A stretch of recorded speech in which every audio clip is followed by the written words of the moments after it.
Здравейте, аз съм Васко Кръпката, а вие слушате радио Чиксалан. Истории, които се помнят. Нека бъде светлина, нека има цветя, нека бъде любовта, нека има деца. Здравейте, уважаеми приятели, тук е Илия Михайлов. Вие слушате Радио Чиксалан, първи училищен подкаст в Пазарджик. Днес ще ви срещна с един човек, който доказа, че граници съществуват само ако сами си ги поставим. Тя е учител, човек, който всеки ден работи с най-ценното, което България има – децата. И същевременно е шампион от Лаба International. Постепенно, всеки ден, тя изгражда себе си. Тя е доказателство, че понякога най-силните истории се раждат тихо, в класната стая. В ранните сутрешни тренировки, в моментите, когато никой не гледа. Този разговор ще надникнем зад успеха, ще говорим за трудностите, за лишенията, за мотивацията, за уроците, които се крият за всяко едно постижение. Казвам добре дошла на Любомира Сребрина. Тя завоюва златен медал в категория Wellness на Laba International и се превърна в абсолютна шампионка. Едно изключително постижение, което тя сега ще разкаже малко повече какво и коства то.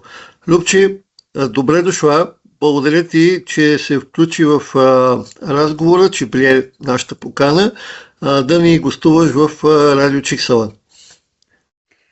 Здравейте на всички. Първо искам аз да благодаря за поканата. За мен е истинско удоволствие и чест да бъда част от и да бъда гост на вашето радио, за което всъщност аз много съм слушала и много съм чела. Благодаря още веднъж. Да. Любче, честта е наша и бих искал да ти кажа, аз ти го казах и в предварителния разговор, бих искал да ти кажа, че изключително много се гордея с теб и че всъщност това, което правиш, може да бъде мотивация и много важно за много хора, които ще те слушат, които просто следят какво се случва и какво правиш. Много съм горд с теб, искам да го знаеш. Преди да започнем само нашия разговор и аз да ти задам въпросите, които съм подготвил, искам само да кажа, че като се подготвях, потърсих малко информация за Laba International, World Amateur Bodybuilding Association, една от водещите световни организации в сферата на културизма и фитнеса. Тя е създадена през 1975 година от легендарния културист и шампион Серж Нубре. Веднага след някакво състезание Мистер Олимпия в Претория, в Южноафриканската република, като своя мисия организацията определя да поддържа наследството на Нубре и да популяризира бодибилдинга като спорт и начин на живот чрез международни ежегодни състезания. Главният офис на централата се намира в Лондон, в Англия. Една моя любима дестинация. Другия път ще го намеря къде се намира този офис и ще отида специално да го видя. Сега ти ще кажеш малко повече за българската секция на Лаба, за българската организация, но първо да започнем с това. Как започна твоя път? Първо беше учител или първо дойде спортът? Разкажи нещо повече за себе си. Моят път започна преди много години, след раждането на сина ми. Защо го казвам това нещо? Защото тогава преминах след родилна депресия и много труден период, свързан с килограмите, които бях качила по време на бременността. Предполагам, нали, всяка една жена, която е раждала, е изпитала същото като мен. И именно тогава се запознах, така да кажа, с фитнеса. И това беше преди цели 13 години и сега, когато го изричам, да ти кажа честно, осъзнавам колко дълъг път съм извървяла. Защото 13 години са си много дълго време. Естествено. И дори звучи малко нереално отстрани, но да, действително е така. И през всички тези години в мен е имало едно много така силно желание да изляза на сцена, да се състезавам, защото винаги съм гледала състезателките и съм си мечтаяла за това нещо. Това наистина е сбъдната мечта, колкото и клиширано да звучи. Но първо дойде спорта. Аз цял живот съм спортувала, художествена гимнастика, лека атлетика. Така че за мен спорта не е нещо, което е непознато. И след това вече дойде кариерата ми като учител и работата с деца. Обожавам работата с деца, обичам ги като мои. Предполагам ти по същия начин. То си личи.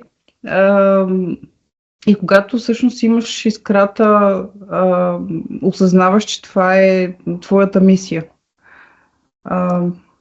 И винаги съм искала да бъда пример за тях, по какъвто и да е начин, за да могат да видят и да бъда не само един учител, който влиза да разказва урока си, да им разказвам и за живота и да им давам примери за живота. И от него, естествено. Много хубави думи. Добре, да кажем нещо за учителството. Къде си учител, по какво преподаваш? Разкажи нещо повече. Учител съм в математическа гимназия град Пазарджик и преподавам по английски език. Като искам да кажа тук, че нали, на спорта по никакъв начин не пречи на професионалната ми кариера. Не. Това въобще даже и не подлежи на коментар. Даже бих казала, че ми помага. Да. И съм част съм от екипа на математическата гимназия вече може би 7-ма година, 6-7 година, нещо такова, и съм изключително благодарна за това, че ми дадоха възможност да бъда част от тях, тъй като ръководството е изключително подкрепящо и в случая в момента много ме подкрепят и дори много от моите колеги. Това е много важно. Да, наистина е много важно, както колегите, така ръководството, така и учениците да те подкрепят в това, което правиш и да не те осъждат. Не, няма за какво да те осъждат. Ти си, въобще не говорим за това. Ти си пример аз съм сигурен за тия деца, да се осъждат други хора, които правят други неща. Ти просто даваш пример в момента и в училище, и в спорта. Това въобще не го коментираме. А какво те мотивира да се насочиш към състезанията? Какво точно, как реши, че искаш ти професионално да постигнеш това нещо? Както казах, състезанията винаги са били моят стрес.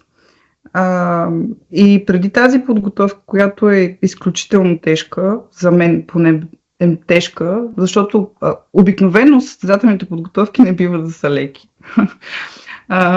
Така да го кажа. И преди тази подготовка имам още 3 зад гърба си, които останаха, но те останаха във времето като уроци, бих казала, които ме изградиха, тъй като може би тогава не е бил моят момент да се състезавам.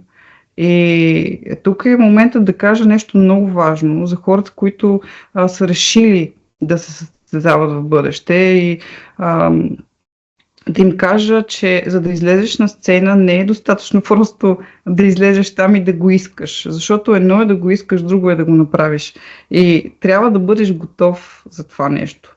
И трябва да бъдеш подготвен за това какво те очаква.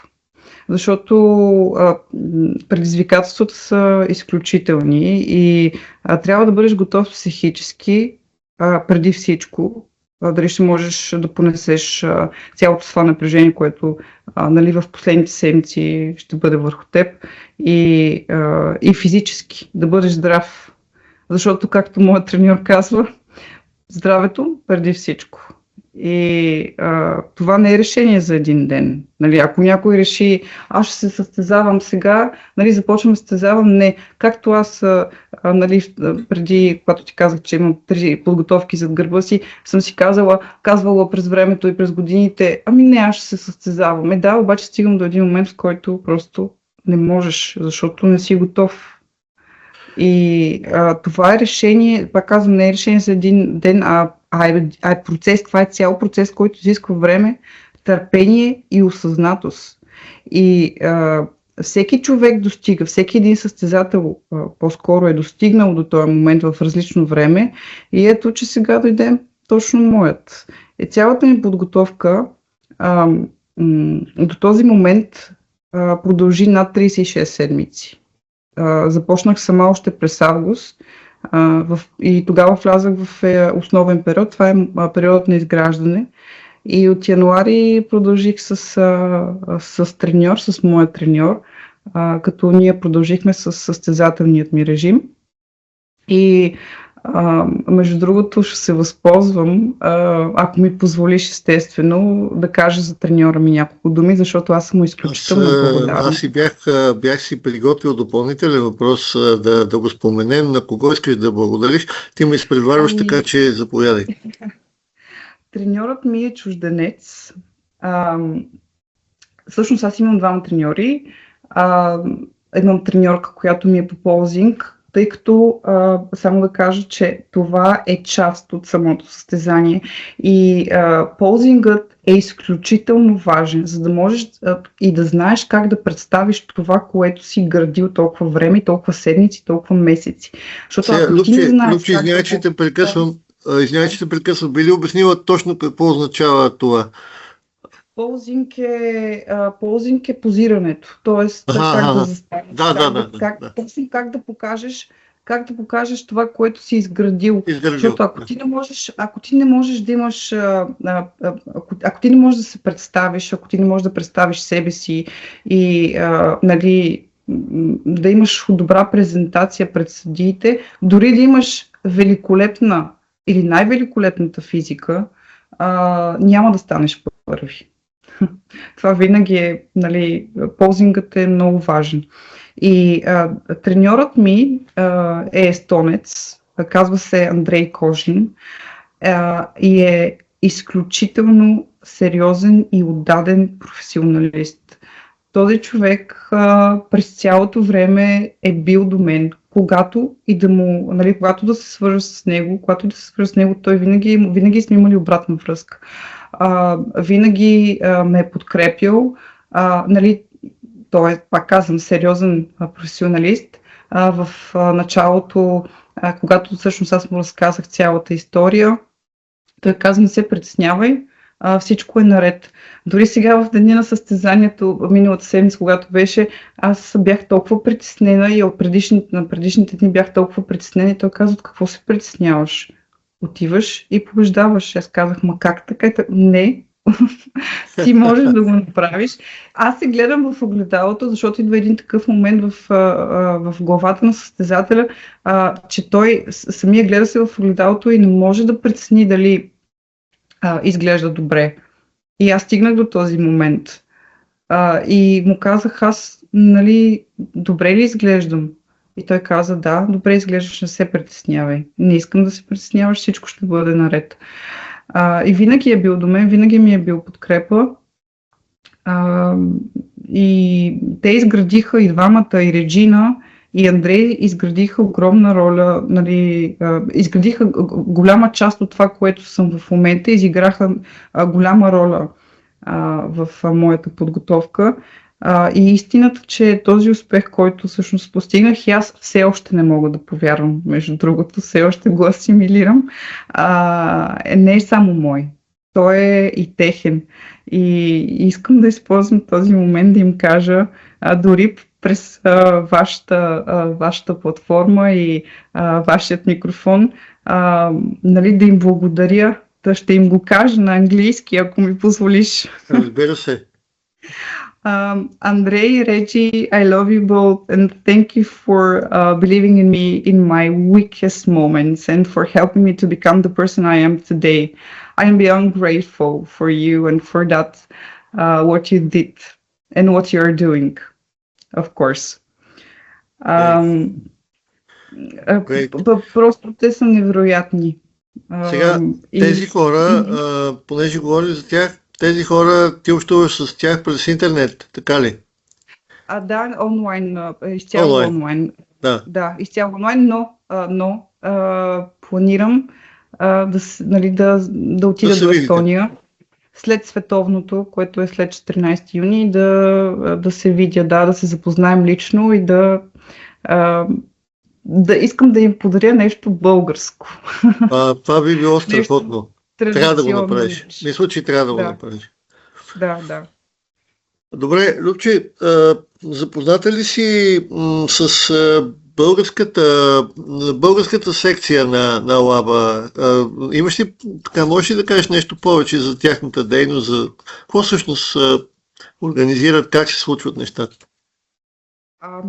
Първо искам да кажа, че да кажа, че федерацията дава възможност, нали, самата федерация ЛАБА, ти спомена, че тя е създадена през 1975 година и самата федерация дава възможност на атлети от различни нива да се състезават в различни категории. И федерацията е доста известна с това, че поставя фокус върху естетиката и пропорциите както и на сценичното представяне, както ти казах, ползинг, нали, позирането на самите атлети, а не само върху масата, която всъщност я прави различна като част от бодибилдинга и фитнесът. В България ЛАБА има официално представителство. За България това е той от Пазарджик, между другото, президента, инженер Никола Гюлеметов. Предполагам, че знаеш кой е той. Сещаш се? Мисля, че се сещам, да. Той е официалното представителство и той организира турнирите, като следващата седмица турнир Хеброс в Пазарджик, което е държавното първенство. Аз също ще се явя на това първенство. Това е за квалификации за световно първенство, но аз отивам, тъй като с печелената титла мога да се явя от миналата седмица. И тук и на него искам да благодаря, че дава всъщност възможността, нали, като президент на Федерацията и представител за България, той дава възможност на всички състезатели да излязат на сцена и да покажат резултат от месеците труд, дисциплината и лишенията, на които всъщност сме подложени. И това не е просто организация, нали, на събитие. Това е шанс, който променя, както в случая промени и моята съдба и дава смисъл на всяка една подготовка. Така че тук наистина искам да изкажа своята искрена благодарност към инженер Никола Гюлеметов, който е представителството на ЛАБА за България. Знаеш ли, предполагам, че такива хора се занимават с подобни инициативи и от гледна точка на това, че ги приемат за свои каузи. Приемат ги при сърце, не просто за да се свърши нещо. Така че сигурен съм, че в случая става дума за някаква кауза, която ви обединява. Как изглежда един твой типичен ден между класната стая и тренировките? Преди изглеждаше доста така спокоен. Преди да вляза в състезателен режим, защото, нали, ти, когато си в основен, в изграждаш, си малко по-спокоен и, нали, ходиш, тренираш нали, ядеш си пак това, което трябва по план да ядеш, но откакто влязах в състезателен режим, денят ми започва много рано, понякога в 4:30 сутринта или в 5 сутринта, като аз първоначално нали, съответно правя си сутрешната рутина, която ми е задължителна, кардио, тренировка вкъщи, след това закуска, приготвяне на обяд, приготвяне на междинно хранене и след това естествено работа, училище, уроци, подготовка за следващия ден. И след това идва ред на тренировките. Те са част от моето ежедневие и не се пропускат. Това е задължително. Нали, естествено, ако не ми се пада да имам почивен ден от тренировки, но и в почивните дни от тренировки аз отново тренирам, като или имам ползинг сесии с моята треньорка, или сама тренирам ползинга си, или правя кардио. Като в случаите аз не оставам в просто почивка. Може би дните преди състезанието, последните дни преди състезанието са ми така малко по-релаксиращи, особено пред последния ден. Нямам такива тежки тренировки и повече почивка. Трябва да си спокоен преди състезание. И всичко е структурирано до най-малкия детайл. Всичко е под час, всичко е нали, по време, защото реално балансът изисква и изгражда дисциплината, която ти е нужда, за да бъдеш състезател по бодибилдинг и фитнес.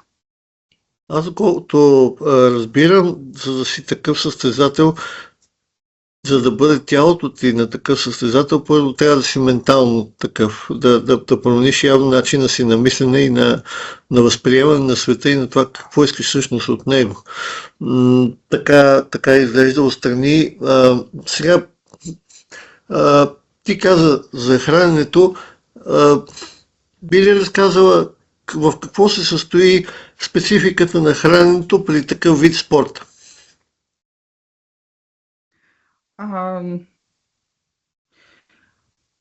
Как да ти кажа? Всички състезатели, включително и аз, ядем под режим. Режим какво ще рече? Имаме няколко хранения на ден. Аз лично имам 5 хранения на ден. Тоест имам закуска, задължително това ми е имам 3 основни ядения. И имам една междинка и едно последно хранене. Всъщност това са ми 5-те. Трите основни ми включват закуска, обяд, вечеря, междинка и последно хранене, което, нали, когато някой ме попита, ама ти как така ядеш, нали, как така ядеш толкова късно вечерта, защото понякога последното хранене ми се спада в 11:30 вечерта. Да, но аз ям изключително изчистено и за мен това не е проблем. Да, проблем ще бъде, ако ям теста, проблем ще бъде, ако ям сладко, но в случая не е проблем.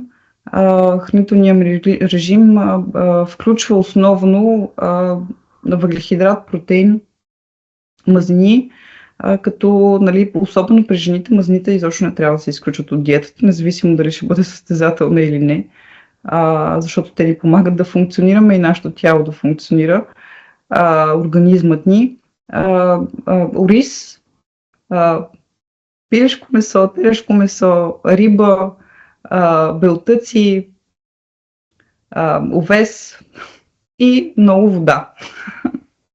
Колко вода трябва да пиеш на ден? Има ли някаква норма? Сега пия между 2 и 4 литра, когато съм последната седмица, това се води пиковата седмица, водата ми се вдига първоначално първите дни на 6 литра на ден. И вече постепенно до състезанието намалява количеството вода, като в последния ден на състезанието водата е минимална, т.е. пия около няколко глътки на няколко ядения, така да го кажа. Разбирам. Когато хората около теб разберат, че ти се занимаваш с това, срещал ли си предразсъдъци от тях? Има ли хора, които все още се очудват, че една жена се занимава с това, че срещаш ли го това нещо? О, всеки дневно. Защо го казвам с усмивка? Защото а, има, разбира се, има предразсъдъци. Понякога, още в началото, когато започнах и когато нали, го обявих това нещо, защото аз така в едната от социалните ми мрежи просто не бях споделяла за това нещо, че съм решила да го направя с моите близки приятели. Изведнъж, когато го съобщих, срещнах така хем негативна обратна връзка, хем позитивна, нещо средно, смесено. Срещала съм предразсъдъци, срещала съм и неодобрение, но вместо да се обяснявам, защото в началото наистина се обяснявах като ученик и като ученичка и после спрях, защото нали, то няма смисъл. Всеки е свободен да прави това, което всъщност му доставя удоволствие и го прави щастлив. И просто вместо да се обяснявам, избрах да показвам, защото действията и резултатите говорят много по-силно от мненията на хората. И да, срещала съм предразсъдъци, но срещнах и нещо много по-ценно, което изключително много ме радва. Срещнах и подкреп. Нали, ние казваме предразсъдъци, но срещнах и подкреп. И хората, тя идва от хората около мен, от близките ми приятели и най-вече момчетата от залата. Те бяха изключителна подкрепа и все още са, между другото, продължават да бъдат моята опора. Нали, Калин, който всъщност е нали, собственик на фитнеса, в който тренирам, Гладиатор. Момчетата, които тренираме заедно нали, всяка вечер, защото аз обикновено тренирам следобните часове, късен следобед. И именно те са в моменти, когато наистина нямам сили, когато наистина ми е трудно и искам да спра. Именно те са причината да продължа, защото когато съм в залата, съм изключително нали, така в свои води. И понякога наистина нямам сили, да речем за последно повторение.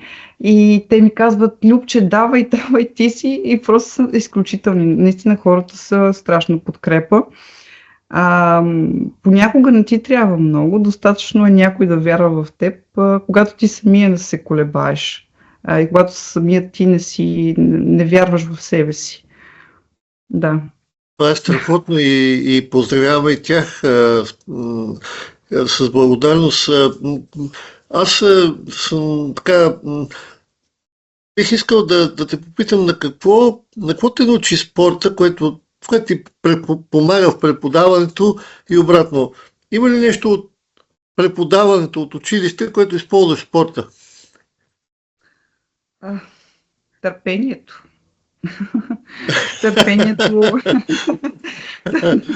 Търпението, последователността, това да не се отказваш, когато резултатите не идват веднага. Защото същото важи и при учениците. Ти сам знаеш, че един ученик, особено когато е в една такава подрастваща възраст, тинейджърска, нали, аз това виждам и по моите ученици. Аз съм класен ръководител на 8-ми клас, новопостъпили повечето при нас в математическата гимназия. Ученици, когато всъщност те видят някаква трудност и виждат, че им трудно и не могат да се справят с нещо, нали, те се отказват. Много бързо се отказват. И ние много говорим за това. Нали, ето това. На това учи спортът. На това помага в преподаването, на търпение, на последователност и на това да не се отказваш, когато всъщност наистина резултатите и това, което искаш да стане много бързо, не идва веднага, да същото важи и за тях, и за учениците. Имало ли моменти, със сигурност е имало на слабост, които си казвал, аз бях до тук, отказвам се. Какво те задържа? Какво те спря да се откаже? имаше такива моменти, но не чак да се, нали, имало е трудни моменти, но никога не съм искала истински да се откажа, защото като се върна назад и видя нали, трите ми провалени подготовки, точно поради причината, че нали, имаше и здравословни причини при две от тях, но върнали се назад и си казвам, Боже, не, защо трябва да се отказвам? Минала съм през всичко това, постигнала съм толкова много, толкова лишения за нищо, продължавам напред. Да, но истински никога не съм искала да се откажа. Винаги съм си припомняла защо съм започнала, защото това е много важно. И е много важно да знаеш къде си тръгнал, а не да се възгордяваш. Абсолютно. Така че, да. Абсолютно си права. Аз съм 100% за тези думи. Какво послание мислиш, че отправиш към децата, към всички с личния си пример? Мислиш ли, че излъчваш някакво послание, някаква вибрация чрез това, което правиш? Приемаш ли го по този начин? Може би, че тъй като нали, много хора казват откъде имаш тая мотивация. Нали, тя мотивацията е много важна. И може би тук бих ти отговорил на този въпрос, защото тя мотивацията изчезва в един момент. Искам да ти го кажа и остава дисциплината. И че с дисциплина и постоянство всичко е възможно, независимо от къде започваш. И нали, посланието е да покажа, че талантът, да, важно е да имаш талант, но не е най-важното нещо. А това да не се отказваш, дори когато наистина ти е много трудно и че успехът не идва изведнъж. Той трябва да се спечели, той трябва да се изработи този успех.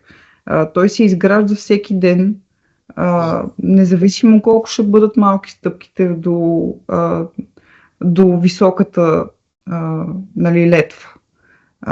Нали, трябва да положим някакви усилия, вяра най-вече в себе си, за да постигнем това, което искаме. Дисциплината ни е, може би това е посланието, което и може би това вдъхвам, когато ме видят хората. Дисциплина, а не мотивация. Разбирам. Подобни неща каза вчера, аз записвах един епизод и с един футболист от LA Galaxy. Това е един от най-големите отбори в Северноамериканската футболна лига. Крис Риндов. Той казваше подобни неща да сподели за себе си. За успеха и за мотивацията и за дисциплината. Ти имаш ли си някаква така, да кажем, нещо като ритуал преди тренировка или след, нещо, което спазваш, нещо, имаш ли някакви такива неща, които правиш? Имам задължителна рутина преди тренировка, която включва кафе. Задължително черно кафе, не с подсладител, естествено, тъй като нали, аз захар не вкусвам.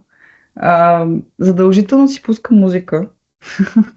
За да мога да се настроя. Какво те мотивира? Какво ти действа мотивиращо? Каква музика? Много слушам инди рок. Имам една любима група, Arctic Monkeys се казва. Тя между другото е любима и на много ученици и те даже се очудват. Понякога, когато ме попитат кои са ми любимите изпълнители, коя ми е любимата група, аз като кажа Arctic Monkeys и те всъщност се очудват, те кажат, защото те ми мислят за много стара. Някои от тях. Ами защото аз в техните очи може би изглеждам по-възрастна. Да, и това ме надъхва. Слушам много Рамщайн преди тренировка. Изключително надъхващи. Да, слушам инди рок, слушам рок, понякога метал. Зависи от настроението. И след това, естествено, кафе, добавките, които трябва да приемам, преди тренировка и трябва да изчакам половин час преди всъщност да ми подействат добавките и отивам да тренирам. Това е. Това е абсолютно всеки ден. Като говорим за тренировки, горе-долу по колко време продължава една тренировка? Средно, горе-долу, нещо ориентировано. Моя тренировка средно продължава около 2 часа, 2 часа и половина. Но прекарам в фитнеса понякога по 3 часа, 3 часа и половина. Каза, че предстои другата седмица състезание и каза, че това, което очакваш с нетърпение е световното първенство, нали така? Да. Като следваща твоя цел, кажи кога и къде ще се състои то? Да, това е между другото. Аз наистина пак казвам, че не мога да повярвам какво всъщност ми се случва. И световното първенство е на 14 юни в Унгария. Ще се проведе. И съм изключително търпелива, въпреки че нали, предполагам и знам, че конкуренцията ще бъде изключителна и не трябва да се подценява по никакъв начин. И аз лично като човек, който нали, е в началото си на своята състезателна кариера, нямам такова голямо самочувствие за себе си като много добър състезател, но имам достатъчно увереност да стъпя на такава сцена. Защото знам, нали, независимо какво ще бъде класирането там, наистина пак го казвам, независимо какво ще бъде класирането, самата мисъл, че ти си отишъл на световно първенство е изключително голямо постижение. За мен поне. Не само за теб, и за нас, за всички, които те подкрепяме и които ти се радваме. Моля ти се как. Въобще, това е наистина уникален успех. Аз го разбрах, аз ти казах в петък и изчаках събота и неделя и се обадих веднага. Това е нещо невероятно. Това е, само да добавя, че това е наистина следващото ниво. И миналата седмица на предходното състезание, което се проведе в София, нали, с организатор Лаба International България, организатора инженер Гюлеметов, спечелих първата си про-карта, като всъщност това ми дава право да се състезавам не с аматьори, а с професионалисти. И тук вече идва страшния момент за мен, защото все още не мога да го асимилирам. Ето точно това не мога, нали, и също да асимилирам, че трябва да се състезавам с нали, професионалисти, които с години са били по състезания, състезатели, но аз съм сигурна, че ще дам и сигурна съм и ще дам всичко от себе си да представя добре страната и да се класираме така напред. Отново мъдри думи, за които отново те поздравявам. Ако трябва да се опиши с 3 думи, как би се описала като учител и как като спортист? 3 думи. Как би се описала с 3 думи като спортист? Дисциплинирана, упорита и отдадена. А като учител? Любяща, вдъхновяваща и откровенна. Страхотно. Какво стои зад един такъв успех? Повече воля, повече жертви, повече желание, повече страст, повече мотивация. Какво стои повече зад един такъв успех? Разкажи нещо за жертвите, които правиш, за лишенията, които правиш в името на това. Повярвайте ми, в този спорт се изискват много, много, много жертви. Затова и в началото казах, че всичко е въпрос на време и на устойчивост, психическа и физическа. И аз бих казала, че имаме комбинация от воля и от нали, жертва. но без воля жертва няма смисъл. Така че не става дума само за тренировки и за хранене. В случая става дума и за постоянство в дългия процес, за отказ от удобството и от повечето удобства, които, нали, да излезеш от зоната си на комфорт, буквално, и да останеш верен на целта си, дори когато ти е най-трудно. Нали, защото това е тук важното. Да останеш, когато ти е най-трудно, а не да се откажеш. Това е. Много е важно. Защото да, има мотивация, но тя изчезва в един момент и остава не само волята, но сигурно ще го кажа, вече не знам за кой път, но наистина трябва да си изключително дисциплиниран. Нищо. Нека да го казваме. Хубавите и полезните неща, нека се казват по-често и повече. Имаш ли момент, в който ти разбра, че можеш да стигнеш до върха? Имаше ли такъв момент, който усети нещо такова? Имаше такъв момент, когато започнах да не пропускам дори в дните, в които не ми се искаше. Вярваш ли ме, че съм седяла в колата, в фитнеса, може би около 15-20 минути преди да вляза, и съм със сълзи на очите, защото съм била изключително изморена, изтощена, особено в дните, когато, тъй като на мен ми е необходима поне една седмица преди състезание да си взема отпуск от работа, за да мога да съм концентрирана изцяло върху подготовката преди състезанието, задължително в пиковата седмица. И на предишната седмица, преди да ми започне пиковата седмица, както се случва сега в момента, вие ме хващате точно в този момент, се чувстваш изключително изнервен, не вярваш в себе си, виждаш в огледалото нещо, което не ти харесва и си казваш, Боже, къде си тръгнал да ходиш на състезание. Това е така нареченият prep brain. Това е мозъкът на състезателят, особено в бодибилдинга. И съм седяла по 15-20 минути в колата и съм си казвала, не искам да тренирам, искам да си ходя, обаче също време седа пред фитнеса и влизам в фитнеса. Имало моменти, в които съм заспивала на уреда. Буквално съм заспивала на уреда и са ме събуждали, защото съм много изтощена. Когато имах моменти в тези моменти, в които ти лежиш на самия уред, аз съм седяла със сълзи на очите. Малко преувеличено може да звучи, но наистина е така, защото когато ходи на работа, когато върши други задължения домакински, нали, аз съм и майка, и домакиня, и работя, вече на крайен предел. Нервната ти система е опъната изцяло, лежиш на уреда със сълзи в очите, защото наистина нямаш сили, но си казваш, че нямаш време за емоции. Тук емоциите не съществуват. Просто ставаш и продължаваш. И тогава разбрах, че не просто мога да стигна далеч и да вървя много повече напред към върха. Любче, провокираш ме с последните изречения да те питам нещо, което е по-скоро някакъв такъв психологически аспект.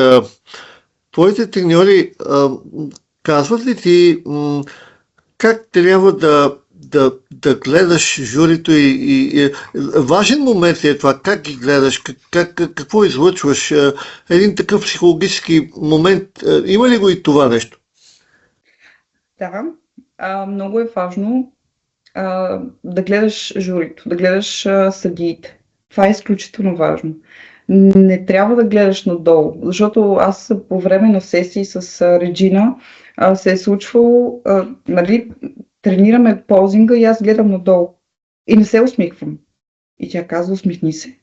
И моят треньор в началото, когато му изпращах, нали, видеа, чек видеа, така се наричат, да провери формата ми, той ми казва, първото нещо, което трябва да направиш е да започнеш да се усмихваш. Защото аз наистина, когато си много уморен, не се усмихваш.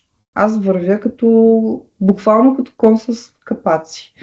И в момента съм така, когато някой на работа ме види, но какво ти е, нали, изморен, нали, изглеждаш много така притеснена. Не съм притеснена, много съм изморена, на никой абсолютно по никакъв начин не се сърдя, просто наистина в момента така изглеждам. И трябва да се усмихваш повече на сцената, да гледаш съдиите,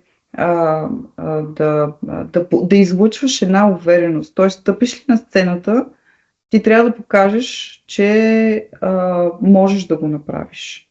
А не просто, че си отишъл там, защото трябва да вземеш някакъв медал. Защото медала е просто медал. Ти трябва да останеш, запомняш се. Когато си запомняш се, тогава вече ставаш изключителен на сцената. Какво означава за теб силна жена? Какво съдържание вкарваш този израз? Силна жена, може би такава жена, която не се отказва от себе си, независимо от това какви са обстоятелствата и най-вече да не забравя за себе си. Защото много жени забравят за себе си. В стремежа си да угодят на другите, те забравят за себе си, а не бива и не следва да бъде така. Трябва да, независимо от обстоятелствата, една жена не бива да се отказва от себе си, от принципите си и от мечтите си. Това е силна жена. Да отстоява себе си. Да излъчва увереност. Любче, сега ти си доста по-малка от мен, едва ли си спомняш, но следващите ми финални въпроси са в стил, казвам това, едва ли си спомняш, така наречените лексикони. Едно време момичетата, когато бяхме ние ученици, правиха такива тетрадки и даваха такива въпроси да ги попълват момчетата. Затова следващите ми финални въпроси са в такъв стил, чисто човешки. Когато ти остане свободно време, ако ти остане свободно време от тренировки и от училище, имаш ли си някакво хоби, което правиш? Някакво друго хоби? Или си изцяло отдадена на това? В момента съм изцяло отдадена на тренировките и на самата подготовка, защото пак казвам, за световно първенство трябва да се подготвиш много добре и трябва да си изцяло отдаден на това нещо и изключително спокоен. Но във времето, когато ми е оставало време, нали, по-назад и когато съм имала тази възможност, много така обикновено четях. Сега няма време да чета много, но да, или да речем много обичам да слушам музика, да се разхождам навън. Сега нямам време това да правя, да се разхождам. Дори да отида до магазина ми е изключително трудно. Наистина звучи преувеличено, но наистина е така.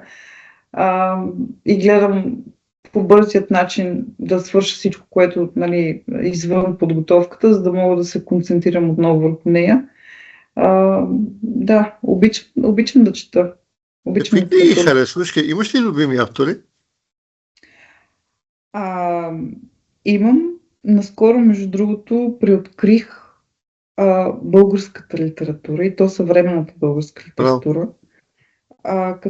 Защото аз, между другото, бях много скептично настроена, защото, знаеш, когато на едно нещо много се рекламира, то не е хубаво. Поне това е моето впечатление. С такова впечатление съм останала. Да, обаче, няма да забравя, когато си взех книгата на Георги Господинов "Градинарите и смъртта", не знам ли си е чел. Още не. Но спомням си, когато си я купих от една книжарница в Банско. Ние бяхме тогава бяхме на обучение с колектива на училището, точно преди началото на учебната година, и си взех от тази книжарница, си взех негова книга тази конкретна, и я прочетох на един дъх. Тогава тъкмо тръгвахме за Пазарджик на обратно. И я прочетох на един дъх от Банско до Пазарджик, плачейки. Това беше, и това е, не само беше, не в минало време, това е една от тези книги, които не просто четеш, а преживяваш, защото нали, няма да ти казвам какъв е сюжета. Аз знам какъв е сюжета на книгата, не съм чел още, но се сещам, имаше една среща с самия Жоро Господинов тук при нас в Пловдив и една жена става и трябваше да завърне обежище, да го пита нещо. Тя го пита, чел ли сте еди коя си книга? Той каза, не съм чел, знаете още колко книги не съм чел. Така че, но за градинария и смъртта, да, това е всъщност неговата сега най-нова книга, последната книга. Последната. И между другото, по такъв начин не преживяваш, че все едно, че влизаш в самата книга. Точно, самите герои в нея. То всъщност тази книга е написана за него, за неговия живот. Да. Има автобиографични моменти и описва баща си, доколкото аз съм запознат. Баща му. Нещо по-весело. Имаш ли си любим цвят? Любим цвят имам. Всички ще кажат, който го слуша това. Любимият ми цвят е черното, между другото. Даже ми правиха забележка. Правиха ми забележка, че ходя само с черни дрехи. Сега започвам да ходя с цветни дрехи, между другото. Колко са цветни, малко така неутрални цветове, но да, черното ми е любимият цвят, защото винаги съм смятала, че черното е символ на стила. И да, много обичам черно. Подкрепям. Любим сезон? Есента, защото аз съм родена през есента. Каква зодия си? Аз съм зодия Везни. Но по-скоро бих определила себе си като лъв, не като Везни. Може повече съм лъв, не съм Везни. Чувстваш се лъв. Как се справиш с готвенето? Готвенето... Настрани остава хранителния режим. Добра готвачка ли си? Да. Поне бих казала и семейството ми ще го потвърди. Даже сега покрай подготовката, между другото, открих, че мога да меся. Браво! Ето, още по един начин аз изпитвам себе си и колко, каква силна воля имам, защото на тях им правя различни ястия, различни тестени, кифлички с шоколад, баници, всичко каквото поиска, това мога да им направя вече. Нито един път не съм опитала това, което съм направила. Така че да, бих казала, че съм силна в готвенето. Браво! Какво те прави щастлива? Това е много труден въпрос, между другото. Знам, така е. И тук ме караш да се замислям. Защото да, много типично е да кажа тренировките и много банално да го кажа, защото да, те те правят щастлив до един момент, в който не можеш да тренираш вече. Но какво ме прави щастлива? Прави ме щастлива усмивката на моя син. Това на първо място. Искам той да бъде щастлив. Искам той да бъде щастлив, въпреки че аз съм изключително строг родител. Поне според него и понякога според мен. Може би защото съм учител. И това е много голям. Между другото, това е не е много добре. Защото винаги учителите искат децата им да бъдат дисциплинирани и пример. Да, обаче децата са деца. Ние не можем да изискваме от тях да бъдат като нас. Не могат да бъдат като нас. Да, трябва да бъдат себе си. Дали ще бъде отличник или не, отличник по-добре да бъде в живота. Това мога да кажа. Но също ме прави щастлива и прогресът, прогресът може би ме прави щастлива. Малките неща, които всъщност се превръщат в големи. Ти каза, че постигането на този наистина страхотен успех за теб е сбъдната мечта. Обръщайки се назад, има ли още мечти, които си сбъднала? Да, едната от тях. Аз работя като учител. Това ми беше аз още нали, от малка, нали, знаеш, децата как си играят, нали, са си играли по някакъв начин, някой на полицаи, пожарникари и така нататък. Аз винаги съм си играла с плюшените играчки на учителка. Да. И това не е било една мечта. Пробвала съм да работя, тъй като аз съм работила и в чужбина, живяла съм в чужбина, да работя други неща и Любче, къде си била? Коя държава? В Англия. В Англия съм живяла. Лондон? Не, в Рединг. Живеех в Лондон. То е близо. Много кратко. То е близо. Да, тъй като Лондон не ми хареса като град. Рединг е нещо, нали, смесено между Пловдив и Пазарджик. Малък спретнат град. Е по-голям от Пазарджик със сигурност. Но Рединг. В Рединг съм живяла. Близо е до Лондон. В смисъл не е далече, доколкото това знам. Не с влак, но ти знаеш, в Англия влаковете са изключително бързи, да не са като нашите тук. Така че от Рединг до Лондон около 15 на минути е пътя с влак. Те имат и страхотен отбор. Мисля, че са сега в Лига 1, кралските поданици им казват на Рединг. Предполагам, че и стадиона си виждала. Това е пък моя страст, моя болна тема да не отваряме тая врата. Добре, в какво вярваш? Вярвам в добрите хора. Все още ги има, между другото. Защото някой казва, че ги няма, но ги има. И вярвам в това, че има справедливост за всички, за всеки. И вярвам, че един ден всичко ще бъде различно. Към по-добра посока. Към по-добра, в по-добра посока. По-доброто, най-доброто предстои. Да, точно така. Чудесно. Ако попаднеш на самотен остров, кои ли неща би взела със себе си? Неща, не хора. Това е много, между другото, психологичен въпрос. Вярно е, така е. Така, може би нещо практично. Може би нож. Не знам, нож, нещо, което ми носи сила и нещо, което ми носи спокойствие.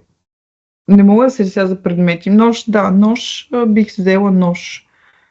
Бих взела кибрит, може би.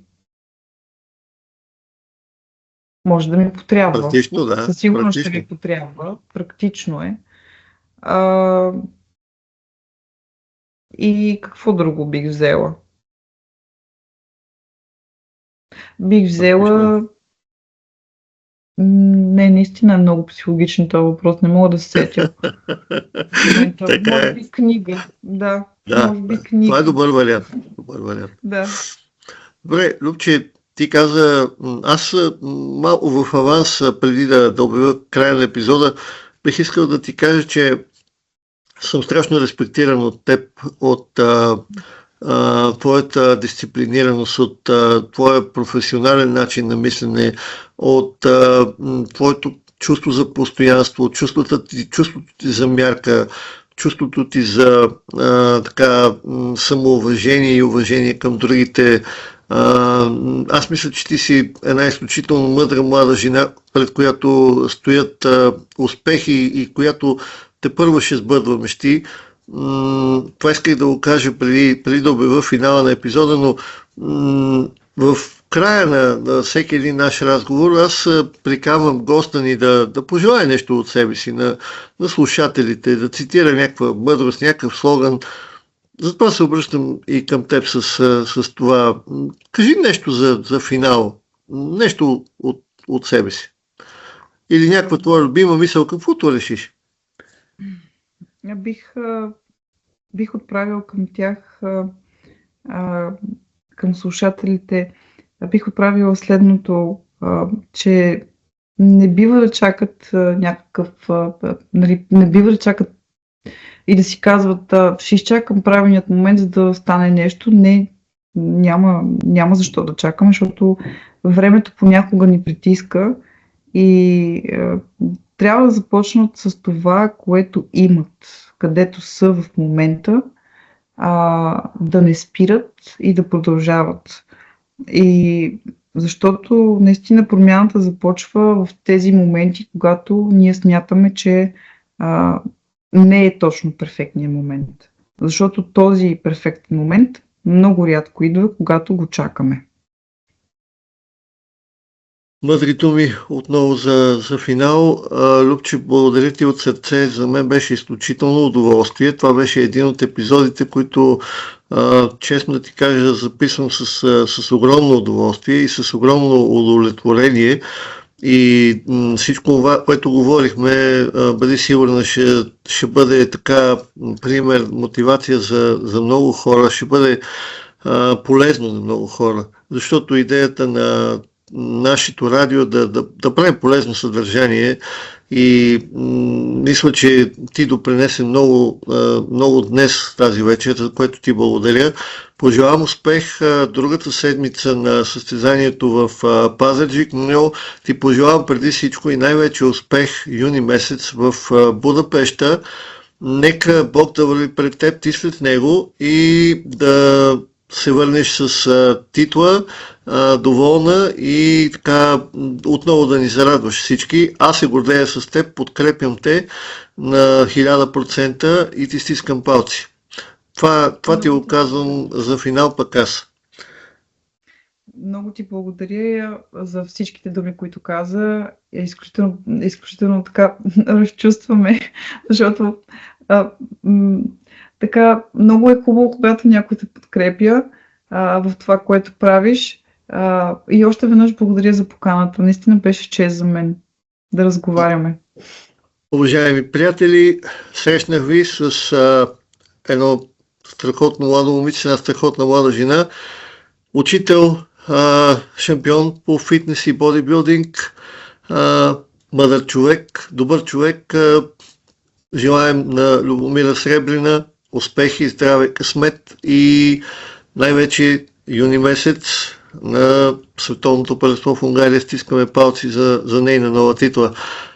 Слушайте ни и следващия път. Аз бях и си оставам Илия Михайлов, а вие бяхте с Радио Чиксалън. Истории, които се помнят.